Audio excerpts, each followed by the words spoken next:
Salamlayıram hamını. Bugünkü qısa informativ videoda mən sizə təzə sözləri necə öyrənmək barəsində danışacağam. Çünki məsələn elə olur ki, hansı bir dənə sözü eşidirik, sonra açıb lüğətdə tərcüməsinə baxırıq, yarım saatdan sonra yaddan çıxır. Əvvəlcə istəyərdim ənənəvi üsullardan danışaq. Ənənəvi üsullarda bizim qabağımızda yekə bir dənə söz listi olardı. Qabağının da tərcümələri olardı və bu tərcümələrinə baxa-baxa sözləri yadda saxlayardıq. Məsələn, bir dənə misala baxsaq, crazy, a human, to focus, as long as, quietly, partially. Neysə, uzun uzadı sözlərdir bunlar hamısı və sözlərin heç bir-birinə əlaqəli deyil. Əslində bizim sözləri yaddan çıxarmamıza əsas amillərdən biri odur ki, sözlər bir-birinə əlaqəli deyil və beyndən sadəcə uçur informasiya. Həm də fikir versəz, bu sözlər hamısı ayrı-ayrı nitqçələrinə aiddir. Bu da o deməkdir ki, ayrı-ayrı nitqçələri isə bu sözlər, onların hərəsi cümlələrdə ayrı-ayrı yerlərdə işlənəcək və bunları yaxşı bilmək lazımdır. Bunu bilməsən, sözlər sadəcə yadda qala bilər, amma heç bir cümlə qura bilməyəcək. So the solution to this problem is making or finding new sentences when you come across a new word to create pictures in your mind. Pictures are better storage plus some new grammar. Məsələn, həlli belədir. Deməli, təzə bir dənə söz görən kimi bu sözü yemək lazımdır. Bu sözü dağıtmaq lazımdır. Cümlələrlə deməli beynimizi bombalamalıyıq. Ya öz cümlələrimizi özümüz düzəltməliyik, ya da hər hansı bir lüğətdən cümlələri tapmalıyıq. Nəyə görə? Çünki cümlələr beyndə şəkil yaradır və şəkilləri yaddan çıxarmaq elə də asan deyil. Məsələn, təsəvvür eləyin, gedirsən, dostluğu görürsən, gün ərzində danışırsan, söhbət edirsən, sonra başqa şeylərlə məşğul olursan. Evə gələndə bu bütün situasiyanı yada salmaq istəyəndə fikirləşirsən beyində və hamısı şəkil kimi gözün qabağından keçir. Cümlələr də təxminən eyni effektə malikdir və belə demək olarsa, şəkillər sözlərdən daha maraqlı olduğuna görə, məsələn, şəkilli kitab olur, bizdə şəkilsiz kitab olur. Biz həmişə bu kitabı oxumağa daha meyilliyik, nəinki sağdakı kitabı oxumağa. Bundan başqa, şəkillər beyndə daha yaxşı qalır. Həm də ki, ən əsas hissə burada təzə qrammatika öyrənirsiniz. Məsələn, hər hansı bir sözə rast gələndən sonra baxırsan ki, qəşəng sözdür, mənasını zaten bilirəm. Amma açıb baxırsan cümlələri görürsən ki, oyda, çətin yerlərdə işlənir və yaxud qarşısında hansı bir söz önündən işlənir və yaxud feildən əvvəl gəlir, feildən sonra gəlir. Nəysə, cümlələrə baxanda elə bir sözü necə işlətmək, nə təşkil lazım olduğunu rahat bilirik. Onda bir dənə gəlin baxaq görə biz təzə sözləri harda görürük. Təzə sözlər kitablarda olur, təzə sözlər kinolardan gəlir, təzə sözlər musiqilərdən gəlir, conversation kanallardan gəlir, xəbər saytlarından gəlir, kompüter və yaxud telefondan gəlir. Və bütün bu mənbələrdən biz effektiv istifadə edə bilərik, əslində, belə baxanda. Kitablardan birinə baxsaq, bu mənim sevimli kitabımdır. 4 saatlıq iş həftəsi. The 4-Hour Work Week. JLS Lifestyle Design for You. Chances are good that it is. Here are some of the most common doubts and fears that people have before taking the leap and joining the new rich. Do I have to quit my job? Do I have to be a risk taker? No, on both counts. From using Jedi mind tricks to disappear from the office to designing businesses that finance your lifestyle, there are a path for every comfort level.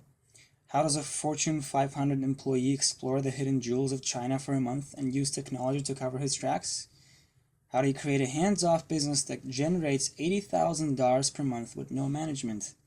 It's all here. Və burada sarladığım bəzi sözlər var. Təsəvvür edin ki, bu iki dənə sözü bilmirsiniz. Doubt and fear. Qayıdaq bir dənə PowerPoint-a. Doubts and fears that people have.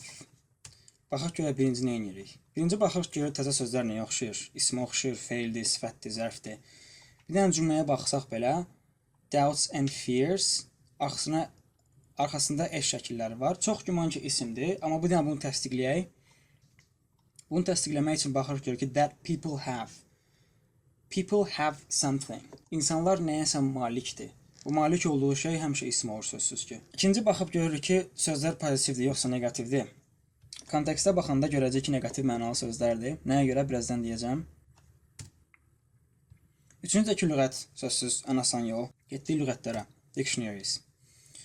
Lüğətlərdən cib lüğətlər olur, yekə lüğət kitabları olur, elektron lüğətlər olur, kompüter üçün və yaxud telefon üçün, bir də onlayn lüğətlər olur. Bunların hamısı vacib, belə demək hansı rahatda ondan istifadə edə bilərsiniz. Polyglot elektron lüğətlərdən olan xoşuma gələnədir. Çünki Azərbaycan ilə mənə gələn olan bir dənəsi varsa da polyglotdur. Sözümüz bizdə fear idi. Aha, fear yazan kimi qorxu. Başqa versiyada qorxu, hürkü, ehtiyat etmə, qorxunma. Burada en noun deməkdir, yəni isim versiyasıdır. Çünki ingiliscə bilir ki, sözlər isim ola bilər. Eyni söz həm isim ola bilər, həm də fe'l ola bilər. Fear belə bir dənə sözlərdən biridir. Fear forması qorxmaq, ehtiyat eləmək, çəkinmək. Bir dənə də balaca cümlə fason bir şey yazıb burada. Never fear, heç vaxt qorxmayın. Doubt sözünə baxsaq, şübhə deməkdir. Ki versə burada n yazılıb, noun, yəni isim forması şübhədir. No doubt, şübhəsiz. Fear forması da olmalıdır. Şübhələnmək, gözü su içməmək, ehtirar eləmək, etibar etməmək. Nəsə, bilirik ki, biz bu doubt və fear nə deməkdir? Doubt şübhə, doubt şübhələr, fear qorxu, fears qorxular. Və həm də öyrəndik ki, negativ mənalı sözdür, çünki tərcüməsindən Azərbaycanca bilirik, şübhə və qorxu yaxşı şey deyil. Məsələn, başqa lüğətlərdən Lingvo var, Merriam-Webster var, Oxford var. Bunlar hamısı babat lüğətlərdir. Lingvo həqiqətən vəhşi lüğətlərdən biridir. Nəsə, qaçaq sözümüzə. Məsələn, burada doubt yazandan sonra görürük ki, burada oyda nə qədər şey var burada. Doubt if, doubt one's own senses, doubt something, doubt strongly. Nəysə, Lingvoda sözün deyilişi də var. Məsələn, bir dənə burada British English'da olan versiyası var, bir də Amerikan versiyası var. Bunların ikisini də yoxlaya bilərsiniz. Sonra burada Rusça tərcümələrdir. Ondan sonra burada cümlələr var, bəzi cümlələr var. Məsələn, bizə lazım olan cümlələrə baxaq. I never doubted that she would come. Mən heç vaxt şübhələnməmişdim ki, o gəlməyəcək. Yəni ki, mən həmişə fikirləşirdim ki, o gələcək. Məsələn, bir cümlə var. Do you think England will win? Fikirləşirsən ki, İngiltərə olacaq oyunu? I doubt it. Şübhə eləyirəm. Fikir versə, burada doubtdan sonra bir dənə qəşəng əvəzliyi işlənib it. Qısa olaraq bunu deyə bilərsiniz. Məsələn, bu çox istifadə olunur dildə. I doubt it. Nəyisə şübhə eləmək. Nəsə, bu cümlələri gördükcə bir hamısını yazın. Yazdıqca üstündə işləyin. Qrammatikasına baxın. Sonra biraz aşağı gəlsək, burada Oxford'un da lüğəti var.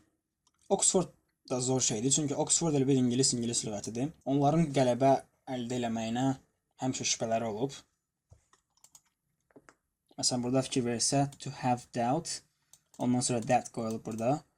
That'dən sonra da hər hansı bir cümlə verilir. Feel uncertain about. I doubt my ability to do the job. I doubt my ability. Fikir verirsə doubt var. Ondan sonra da bir dənə belə qəşəng isim, söz birləşməsi. My ability. Öz bacarığıma şübhə edirəm ki, bu işi görə bilərəm. Nəsə, gəlin bir iki dənə də cümlə də quraq. Məsələn, necə deyə bilərik? Mən dostumun gəlməyinə şübhə edirəm. O üçün də yazırıq. I doubt that my friend will come. I usually have a lot of doubts when it comes to initiating something on my own. Biraz uzun cümlə oldu. Amma burada isim kimi işlətmişik. I usually have a lot of doubts when it comes to initiating something on my own. Hər hansı bir şeyi özüm başlayanda, yaxud proyekt olsun, ya nəsə bir şey olsun, çoxlu şübhələrim olur. Məsələn, deyə bilərsiniz ki, dostumun danışdığı hekayəyə inanmıram, dostumun danışdığı söhbətə inanmıram. İnanmıramı believe də işləyə bilərsiniz. Məsələn, I don't believe what you just told me. Sən mənə bu dəqiqə nə dedin? İnanmıram ona. Amma doubtla deyə bilərsiniz. I doubt the story. I doubt the story that my friend told me this morning. Dostumun mənə bu səhər dediyi hekayəni və yaxud söhbətə şübhələnirəm. Söhbətdən şübhələnirəm. Arada bir, məsələn, gün ərzində elə olur ki, hər şeydən şübhələnirik və hər şeyi sual eləyirik. Ki, mən bu hərəkət elədim, görəsən bunun nəticəsi necə olacaq? Onu İngiliscə demək istəyirsinizsə, məsələn, bu cümləyə baxa bilərik. Constantly questioning or doubting the outcomes of our actions could be harmful. Bu cümlənin tərcüməsini özünüz yazın. Mənə maraqlı görünür də tərcümə edə bilərsiniz. Nəysə, görürsünüz ki, sözün həqiqətən poxunu çıxartdıq. Və bu çox yaxşı şeydir. Çünki, məsələn, bundan sonra şübhələnmək sözü yadınızdan çıxmayacaq.